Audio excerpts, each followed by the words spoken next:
సుమన్ టీవీలో మీ business promotions కోసం ఈ కింది నెంబర్ను సంప్రదించగలరు.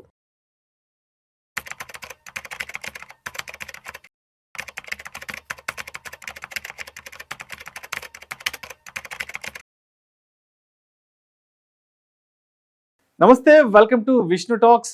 నేను విష్ణు.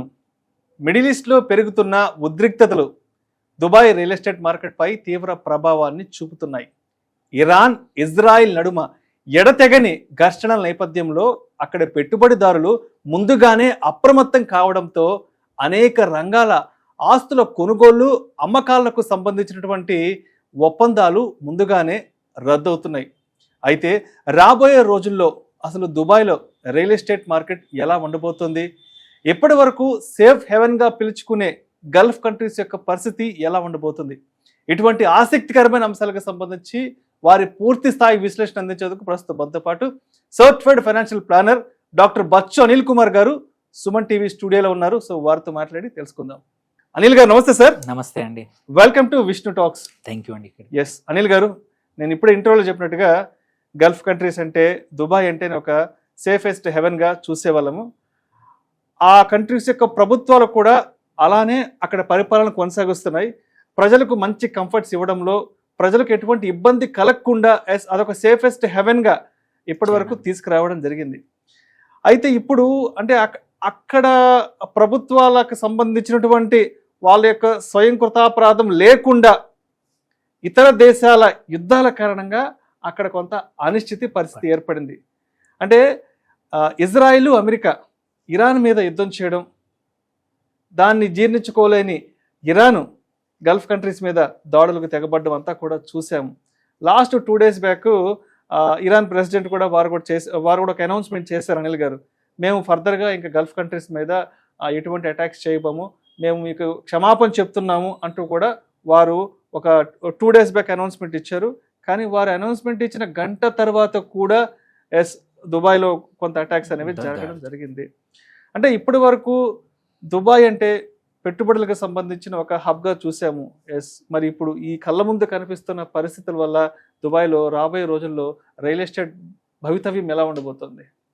సో ఫస్ట్ మీరు అన్నట్టు నిజమే, అక్కడ పరిస్థితులు కానీ లివింగ్ కండిషన్స్ అన్నీ బాగా ఉన్నాయి. మళ్ళీ యాసెట్ ప్రైజెస్ కూడా బాగా పెరిగాయి, రెంటల్ ఇన్కమ్ కూడా బాగా ఉంది, జాబ్ల పరిస్థితి కూడా బాగా ఉండింది. అన్ని రకాలుగా కావాల్సిన అంటే ఉండడానికి కావాల్సిన ప్రమాణాలు ఏవైతే ఉన్నాయో వన్ ఆఫ్ ద బెస్ట్ ప్లేసులుగా దుబాయ్ డెవలప్ అయింది. దాని తగ్గట్టే అక్కడ వండర్ఫుల్ రియల్ ఎస్టేట్ తర్వాత మొదలు అక్కడ, ఆ తర్వాత మన వాళ్ళు కూడా అక్కడ ఒక ఇన్వెస్ట్మెంట్ ఆపర్చునిటీగా, ఒక హైదరాబాద్లో ఇల్లు ఉన్నట్టే ఒక దుబాయ్లో కూడా ఒక ఇల్లు ఉండాలి, అక్కడ రెంటల్ ఇన్కమ్ బాగా ఉంది, అక్కడ ఈజీగా లోన్ వస్తుంది అని, కానీ డౌన్ పేమెంట్ మొత్తం తీసుకొని ఇల్లు కొనడం అనేది ఫ్యాషన్ అయింది. అట్లాగే అక్కడ ఇన్వెస్ట్ చేస్తే కూడా అక్కడి సిటిజన్షిప్ కాకపోయినా పర్మనెంట్ రెసిడెన్సీ అంటాము, రెసిడెన్సీ కూడా వస్తుంది. అది మనకు కాకపోయినా రేపు మన పిల్లలకు ఉపయోగపడుతుంది, వాళ్ళ చదువుల కోసం కానీ, వాళ్ళు అక్కడి నుంచి అమెరికా వెళ్ళాలో, యూరోప్కి వెళ్ళాలో, ఎందుకంటే అక్కడ చాలా అమెరికన్ యూనివర్సిటీస్ యొక్క బ్రాంచెస్ మొదలయ్యాయి. సో ఇలా రకరకాల కారణాల వల్ల ఏంటంటే అందరూ కూడా ప్రాపర్టీస్ అనేది దుబాయ్లో ఒకటి కొనడం, ఇన్వెస్ట్ చేయడం అనేది జరుగుతూ ఉండింది. లాస్ట్ 3-4 సంవత్సరాల నుంచి మరీ ఎక్కువ అయింది. లాస్ట్ 1.5-2 yearsలో మరీ చాలా ఎక్కువగా అగ్రెసివ్గా ఆఫీసెస్ ఓపెన్ అయ్యాయి. ఇక్కడ హైదరాబాద్లో కూడా, అక్కడ కూడా ట్యాక్స్ పాయింట్ ఆఫ్ వ్యూలో అక్కడ ఒక కార్పొరేట్ ఆఫీస్ని పెట్టుకుంటున్నారు, అక్కడ పెడతా ఉన్నారు. Plus Dubai real estate companies యొక్క ఆఫీసెస్ హైదరాబాద్లో కూడా మొదలయ్యాయి. హైదరాబాద్ వదిలేయండి, విజయవాడ, విశాఖపట్నం లాంటి ప్లేసుల్లో కూడా దుబాయ్లో రియల్ ఎస్టేట్ అంటే దుబాయ్లో ఫ్లాట్, అపార్ట్మెంట్ కొనడానికి ఆఫీసెస్ మొదలయ్యాయి. గుంటూరులో కూడా మొదలయ్యాయి. అంటే అట్లాంటి చిన్న ప్లేసుల్లో కూడా, నిజామాబాద్, కరీంనగర్లో కూడా డబ్బులున్న వాళ్ళు, అక్కడ లోకల్గా ఉన్న వాళ్ళకి ఇది ఇంకొక ఆపర్చునిటీ, మిస్ అవ్వద్దు, ఇక్కడ చాలా డబ్బులు వస్తాయి, రెంటల్ ఇన్కమ్ బాగా వస్తుంది అని అంటే జరుగుతూ ఉండింది. దాని తగ్గట్టే మార్కెటింగ్ కూడా జరిగింది, చాలామంది కొన్నారు.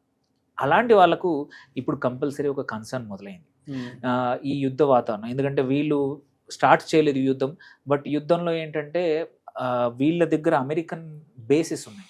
సో అమెరికన్ అన్ని రకాల విమానాశ్రయాలు ఉన్నాయి, వాళ్ళ విమానాలు కూడా ఇక్కడ దుబాయ్ నుంచి ఆపరేట్ అవుతూ ఉంటాయి. సో ఈవెన్ అది కూడా ఆపరేట్ చేయొద్దు, యుద్ధానికి సంబంధించిన ఆపరేషన్స్ ఏవి కూడా దుబాయ్, యుఏఈ కానీ, సౌదీ కానీ మేము అలో చేయట్లేదు. బట్ స్టిల్ ఇరాన్కి ఏంటంటే వీళ్ళు పక్కనే దగ్గరలో ఉన్నారు. అటాక్ చేయడానికి, ఇజ్రాయెల్ మీద అటాక్ చేయడం కన్నా కూడా పక్కనే ఉన్న దుబాయ్ మీద కానీ, పక్కనే అటుపక్కన ఉన్న సౌదీ మీద కానీ, ఖతార్ కానీ, వీటి మీద అటాక్ చేయడం ఈజీ అయిపోయింది. ఇది అమెరికన్ బేసిస్ మీద ఆర్ ఒక బూచి చూపించి మీరు అన్నట్టు ఫస్ట్ మేము చేయమన్నారు, బట్ డ్రోన్స్ తో తక్కువ ఖర్చుతో డ్రోన్స్ తో అక్కడ అమెరికన్ సైనికులు ఉంటున్నారు కాబట్టి ఒక అపార్ట్మెంట్ కాంప్లెక్స్ మీద మేము దాడి చేశామని చెప్పడం, అది ఎంత నిజమో తెలియదు, but it is happening. Airports మీద చేస్తున్నారు. ఇవన్నిటి వల్ల కమర్షియల్ కాంప్లెక్స్ ఇవన్నీ చేయడం వల్ల ఏమైందంటే ఇన్ని రోజులు సేఫ్ ఏవని అనుకున్న పరిస్థితులు ఏవైతే ఉన్నాయో అవన్నీ సడన్ గా మారిపోయాయి. అక్కడ నా క్లయింట్సే అట్లీస్ట్ నాకు ఒక 40-50 మంది నా ఇన్వెస్టర్స్ ఉన్నారు దుబాయ్లో. వాళ్ళ దగ్గర నుంచి కూడా ఫోన్లు వస్తూ ఉన్నాయి. అనిల్ గారు ఒక 1 కిలోమీటర్ దూరంలో నిన్న బాంబు జరిగింది, మొన్న 800 మీటర్స్ దగ్గర జరిగింది. మేము ఎంత ధైర్యంగా ఉన్నా ఈ అటాకులు చూసే ఉంటే, ఈ డ్రోన్ అటాకులు కానీ జరుగుతూ ఉంటే ఎప్పుడైనా మన మీద జరగచ్చు. మనకు ఇంట్లో పిల్లలు ఉన్నారు, అక్కడ వాళ్ళకు కూడా స్కూల్కి వెళ్ళట్లేదు, వర్క్ ఫ్రమ్ హోమ్ నడుస్తూ ఉంది. ఇన్ని రోజులు మనం ఏవైతే ఇక్కడికి వచ్చిందే బతకడానికి వచ్చిన చోట బతుకు మీదే భయం మొదలు పెట్టేసరికి చాలా మంది ఏమైందంటే ఎప్పుడు ఫ్లైట్స్ ఓపెన్ అయితే అప్పుడు వచ్చేద్దామని అనేది కొంచెం భయం అయితే కామన్. బట్ ఒకటి ఇంపార్టెంట్ ఏంటంటే మీరు ఇప్పుడు అడిగిన కాంటెక్స్ట్ ఏంటి, మనము ఈ రియల్ ఎస్టేట్ దానికి ఏమైంది, దీనికి ఎప్పుడు కూడా డేటా అయితే సఫిషియెంట్గా ఉంది. ఏమైంది, మనం 90s కూడా గల్ఫ్ వార్ అయింది, అప్పుడు కూడా దుబాయ్లో రియల్ ఎస్టేట్ పడిపోయింది. అప్పుడు కూడా ఒక 40-50% ఆ టయానికి డ్రాప్ అయింది. బట్ నియర్లీ ఒక 2 సంవత్సరాల్లో రికవరీ అయింది. సేమ్ వే మళ్ళీ 2020లో కోవిడ్ అప్పుడు కూడా హ్యూజ్ ఇంపాక్ట్ పడింది. ఎందుకంటే అందరూ బతకడానికి వెళ్ళినప్పుడు శాలరీ లేకపోతే కష్టం కాబట్టి వచ్చేసారు అందరూ. అక్కడ ఇంకో క్రైసిస్ కూడా జరిగింది. అప్పుడు కూడా ఏంటంటే ఒక 25-30%, కొన్ని కేసుల్లో సేల్స్లో 40-50% పడిపోయినా కానీ రికవరీకి ఒక 18 months పట్టింది. సో ఆ లెక్కన చూసుకుంటే Dubai markets are very resilient. ఎందుకంటే ప్రభుత్వాలు అనేది ప్రొయాక్టివ్. అక్కడ ప్రభుత్వం ఏంటి, రాజప్రభుత్వం.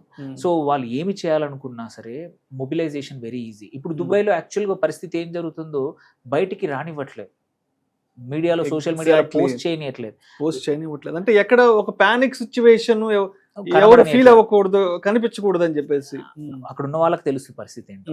సో ఇదంతా ఎందుకంటే ఒక ప్రభుత్వం అట్లాంటి ప్రభుత్వం అయితే చేయగలిగినప్పుడు రికవరీ కూడా అంతే ఫాస్ట్గా ఉంటుంది. ఇప్పుడు ఇది వాళ్ళు నేరేటివ్ కంట్రోల్ చేయగలిగారు. మనం ఇండియాలో యుద్ధం జరిగితే నేరేటివ్ కంట్రోల్ చేయలేవు. మన డెమోక్రటిక్ ప్రభుత్వాలు అంత గట్టిగా చేయలేవు, నేరేటివ్ చేయలేవు. అక్కడ మాత్రం అలా కాదు, ప్రభుత్వం ఏదంటే తలుచుకుంటే అది చేయగలుగుతుంది. సో ఆ లెక్కన చూస్తే ఒక్కసారి యుద్ధం ఆగిపోతే ఒక 6-8 నెలల్లో అంతా పరిస్థితులు నార్మల్గా వచ్చే అవకాశాలు ఉన్నాయి. సో ఈ ఇరాన్తో ఫ్యూచర్లో రాకుండా ఉండడానికి కావాల్సిన పనులు కూడా వాళ్ళు అలాగే చేస్తారు. మీరు చూడొచ్చు, యుద్ధం స్టార్ట్ అవ్వకముందే దుబాయ్ కింగ్ కూడా మన మోడీ గారిని వచ్చి కలిసి వెళ్ళాడు. ఎందుకంటే ఫ్యూచర్లో ఏమైనా సపోర్ట్ కావాలి, డిఫెన్స్కి సంబంధించినవి కావాలన్నా అవన్నీ కూడా ఇప్పుడు ఏమైంది, వాళ్లకు సొంతంగా ఎటువంటి ఎయిర్ డిఫెన్స్ లేకపోవడం వల్ల ఇదంతా జరిగింది. వాళ్ళ ఓన్ ఏదైనా ఇప్పుడు మన దగ్గరలో ఉన్నట్టు ఆకాశ్ సిస్టమ్స్ కానీ ఇట్లాంటివి ఉంటే ఏంటంటే చిన్న డ్రోన్, ఇప్పుడు కొత్తగా డ్రోన్స్ వస్తున్నాయి, డ్రోన్స్ని కూడా డిఫెండ్ చేయడానికి మన దగ్గర ఉన్నాయి.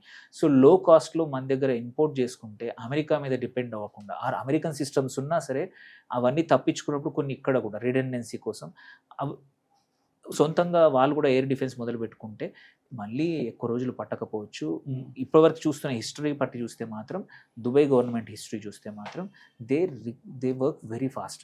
సో ఎవరైతే ఇన్వెస్ట్ చేస్తున్నారో ఆల్రెడీ అంత భయపడాల్సిన అవసరం లేదు, ప్యానిక్ సెల్లింగ్ చేయదు. ఎందుకంటే ఇప్పుడు అక్కడ అదొకటి మొదలైంది, మీరు వెళ్ళిపోతున్నారు కదా 50% అమ్మేసి వెళ్ళిపోండి అని చాలా మంది ఏంటంటే అంటే ఈ అవకాశాన్ని వాడుకొని తక్కువ రేటుకి కొనడానికి ట్రై చేస్తూ ఉన్నారు. సో మీకు డబ్బులు తొందరగా అవసరం లేకపోతే ఏమి కాదు, ఇదేమి కెటాస్ట్రోఫిక్ ఒక 10-15 ఏళ్ళు ఉండే ప్రాబ్లం కాదు. ఈ యుద్ధం ఆగిపోయిన 5-6 నెలల్లో మళ్ళీ దుబాయ్ మార్కెట్ మళ్ళీ రికవరీ అయ్యే అవకాశాలు ఉన్నాయి. సో అలాంటప్పుడు ఏంటంటే ఇండియన్ ఇన్వెస్టర్స్ యాక్చువల్ మీకు దగ్గర డబ్బులు ఉంటే ఈ డిస్ట్రెస్లో కొనుక్కోండి. మీకు దుబాయ్ మీద నమ్మకం ఉంటే డిస్ట్రెస్లో కొనుక్కోండి, డిస్కౌంట్లో ఉన్నాయి కాబట్టి. నేను యాక్చువల్లీ ఆపోజిట్ చెప్తాను, మీరు అమ్మడం వదిలేయండి. మీ దగ్గర ఇంకో 50 లక్షలు, 1 కోటి రూపాయలు ఉంటే అక్కడ 1 కోటి రూపాయల ఫ్లాట్ ఇప్పుడు 50 లక్షలకు వస్తే కొనేసేయండి. బికాజ్ అక్కడ రికవరీ కూడా ఫాస్టే ఉంటుంది. అక్కడి ప్రభుత్వాలు కూడా యాక్ట్ చేస్తాయి. అది సెంట్రలైజ్డ్ ప్రభుత్వం, అది డెమోక్రటిక్ ప్రభుత్వం కాదు. ఏవైనా సరే డిసిషన్స్ ఫాస్ట్గా తీసుకోగలుగుతారు, పర్మిషన్స్ ఫాస్ట్గా ఇవ్వగలుగుతారు, ఏవైనా తొందరగా చేంజ్ చేయగలుగుతారు. సో అందుకోసం మీ దగ్గర ప్యానిక్ సెల్లింగ్ మాత్రం చేయకండి, లాస్ అయ్యి బయటికి రాకండి. ఇంత కష్టపడి సంపాదించిన డబ్బుల్ని వెయిట్ చేయండి, కుదిరితే అడిషనల్గా ఇన్వెస్ట్ చేయండి. ఎస్, రెంటల్స్ కొన్ని రోజులు ఇంపాక్ట్ అవుతాయి.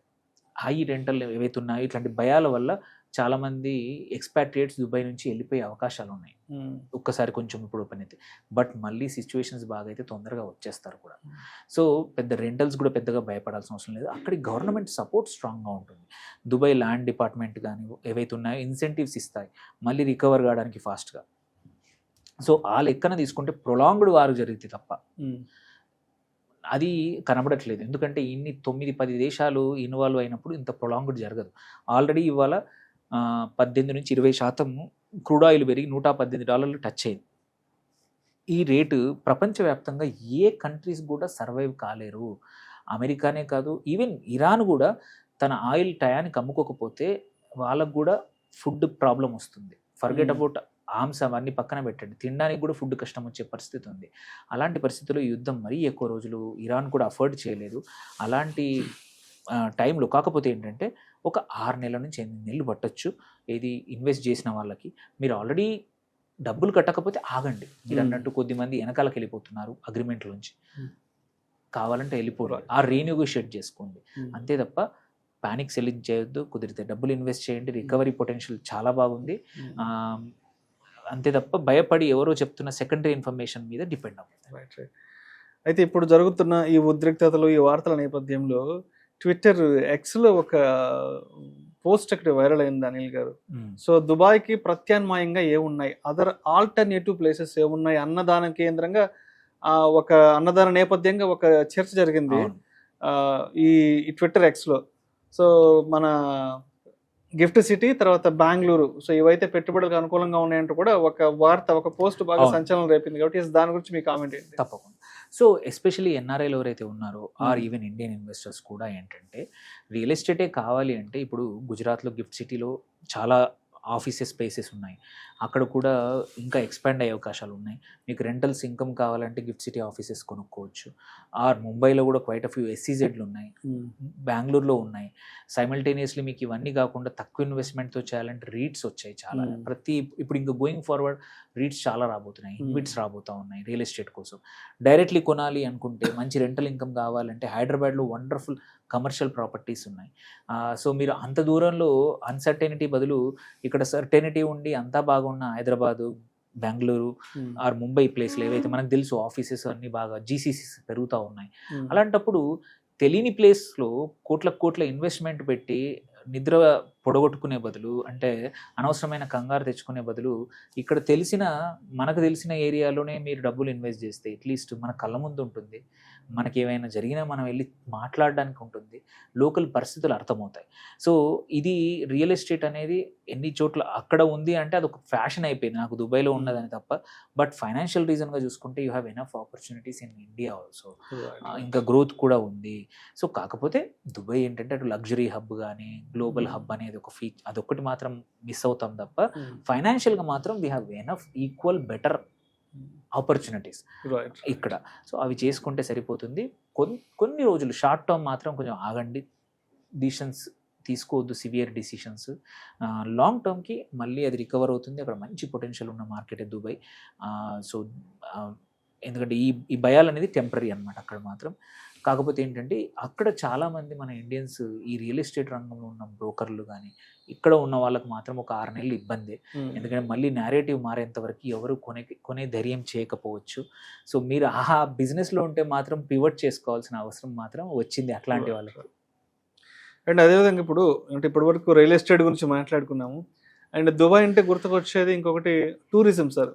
ఎందుకంటే మన ఇండియా నుంచి, మన హైదరాబాద్ నుంచి వాటి ఒక 3-3.5 గంటల్లో గల్ఫ్ కంట్రీస్కి రీచ్ అవ్వచ్చు. సో చాలామంది ఒక 3 days 4 days ప్రోగ్రామ్ మీద కూడా దుబాయ్ వెళ్ళేసి ఒక 3-4 days అక్కడ ఏదో షాపింగ్లకు కూడా ఈ మధ్య చాలా మంది దుబాయ్కి వెళ్తున్నారు. సో మరి దుబాయ్ అంటే మనకి ముఖ్యంగా టూరిజం కూడా గుర్తొస్తుంది కాబట్టి మళ్ళీ ఈ టూరిజం అంతా రికవర్ అవ్వడానికి ఎన్ని రోజులు సమయం పట్టే అవకాశం ఉందంటారు? సో దుబాయ్లో ఒకటి ఏంటంటే టూరిజం అనేది మచ్ మోర్ అంటే కరెంట్ పరిస్థితులను బట్టి యుద్ధ భయాలు పక్కా అందరూ కూడా అవాయిడ్ చేస్తారు, ఆ రీజన్నే అవాయిడ్ చేస్తున్నారు. ఫర్గెట్ అబౌట్ దుబాయ్ కాదు, దగ్గరలో ఉన్న ఇప్పుడు అమాన్, సపోజ్ మస్కట్లో ఎక్కువ ఇబ్బంది లేదు, బట్ స్టిల్ అక్కడికి వెళ్ళడానికి కూడా భయపడతా ఉన్నారు.